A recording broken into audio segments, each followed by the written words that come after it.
నిన్నటి నుంచి రాజకీయ పరిశీలకులు అభిప్రాయం వ్యక్తం చేసినట్లుగానే ఈ రోజు మాజీ ముఖ్యమంత్రి ప్రస్తుత Pulivendula MLA Jaganmohan Reddy press meet సాగింది. దాదాపు 2.5 గంటల పాటు జరిగిన ఎంపిక చేసిన మీడియా సమావేశంలో పాత మాటల్ని జగన్ వల్లవేశారు.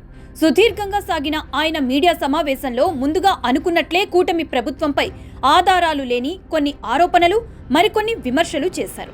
ఇచ్చిన హామీలను చంద్రబాబు నెరవేర్చలేదని, మద్యం కుంభకోణంలో తనకు వ్యతిరేకంగా సాక్ష్యం చెప్పిన వారంతా చంద్రబాబుకి అమ్ముడు పోతున్నారని ఆరోపించారు.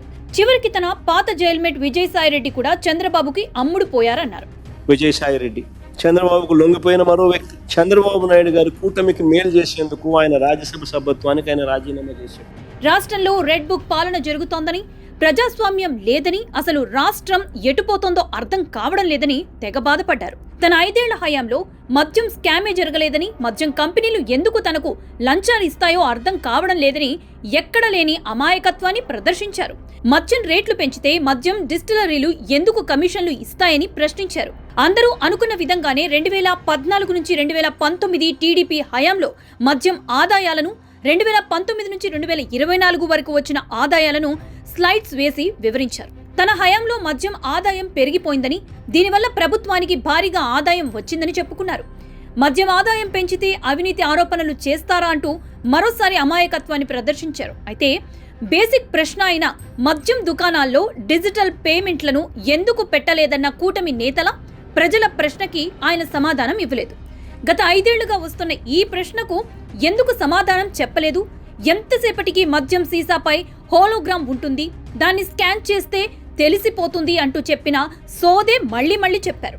అయితే నగదు ద్వారా అమ్మిన మద్యాన్ని స్కాన్ చేయలేదని, ప్రభుత్వ లెక్కల్లో చూపలేదనేదే కదా ప్రధాన ఆరోపణ. దీనికి సమాధానమేది?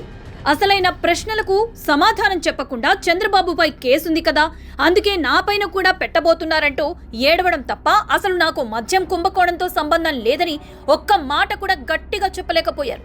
ఇక తనను అరెస్టు చేస్తారంటే అంతా దేవుడే చూసుకుంటాడు, చంద్రబాబే శాశ్వతంగా ముఖ్యమంత్రిగా ఉండలేడు, అప్పుడే 4 ఏళ్లు అయిపోయింది అంటూ ఏదేదో చెప్పారు. కానీ తనకు కానీ తన కుటుంబానికి కానీ దీంతో సంబంధం లేదని చెప్పలేకపోయారు. ప్రెస్ మీట్ ఆశాంతం ఆయన చంద్రబాబు గారు అంటూ ఎక్కడా లేని వినయాన్ని ప్రదర్శించారు.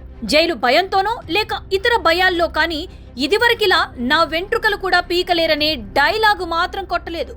ఎంపిక చేసిన జర్నలిస్టులు అడిగిన ప్రశ్నలు సరిగా వినిపించకుండా సెట్ చేసుకున్నట్లున్నారు.